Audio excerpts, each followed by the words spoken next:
ಬೆಣ್ಣೆನಗರಿ ದಾವಣಗೆರೆಯಲ್ಲಿ ಚುನಾವಣಾ ರಣಕಣ ದಿನದಿಂದ ದಿನಕ್ಕೆ ರಂಗೇರ್ತಾ ಇದೆ. ಅದರ ಜೊತೆಗೆ ಪಕ್ಷಾಂತರ ಪರ್ವ ಕೂಡ ವ್ಯಾಪಕ ಸದ್ದನ್ನು ಮಾಡ್ತಾ ಇದೆ. ಕಾಂಗ್ರೆಸ್ ಸೇರ್ಪಡೆಯಾಗಿದ್ದಾರೆ ಮಾಜಿ ಶಾಸಕ ಗುರುಸಿದ್ದನಗೌಡರು ಮತ್ತು ಅವರ ಬೆಂಬಲಿಗರು.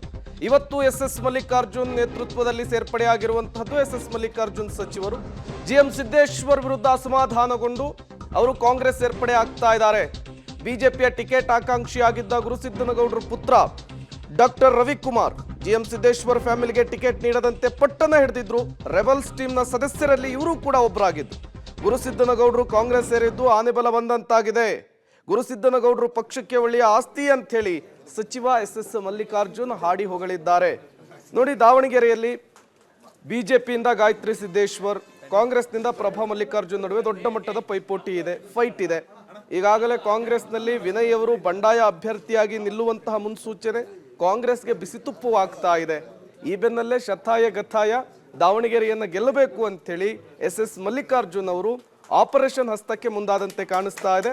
ಅದೇ ನಿಟ್ಟಿನಲ್ಲಿಯೇ ಈಗ ಗುರುಸಿದ್ದನಗೌಡರು ಪಕ್ಷ ಸೇರ್ಪಡೆ ಆಗಿದ್ದಾರೆ. ರವೀಂದ್ರನಾಥ್ ಅವರಿಗೆ ಮತ್ತು ಅದೇ ರೀತಿ ನಮ್ಮ ಮಟ್ಟಿಕಲ್ ವೀರಭದ್ರ ಸ್ವಾಮಿಗಳು ಮತ್ತು ನಾಗರಾಜ ಸ್ವಾಮಿಗಳು ಮತ್ತು ಗೌರಿಪುರದ ಶಿವಣ್ಣವರು, ಹೀಗೆ ಸಾಕಷ್ಟು ಜನ ನಮ್ಮ ಗುರುಸಿದ್ದನಗೌಡರವರ ಬೆಂಬಲಿಗರು ಇವತ್ತು ನಮ್ಮ ಕಾಂಗ್ರೆಸ್ ಪಕ್ಷಕ್ಕೆ ಸೇರ್ಪಡೆ ಆಗ್ತಿದ್ದಾರೆ. ಅವರಿಗೆ ನಾನು ನಮ್ಮ ದಾವಣಗೆರೆ ಜಿಲ್ಲೆಯ ಕಾಂಗ್ರೆಸ್ ಪಕ್ಷದ ವತಿಯಿಂದ ತುಂಬುರದಿಂದ ಸ್ವಾಗತವನ್ನು ಕೊಡ್ತಾ ಇದ್ದೇನೆ. ಅದೇ ರೀತಿ ಅವರು ಸಾಕಷ್ಟು ಜನ ಇವರೆಲ್ಲ ಅಸೆಟ್ಸ್ಗಳು, ಪಾರ್ಟಿಗಳಿಗೆ ಇವರೆಲ್ಲ ಅಸೆಟ್ಸು.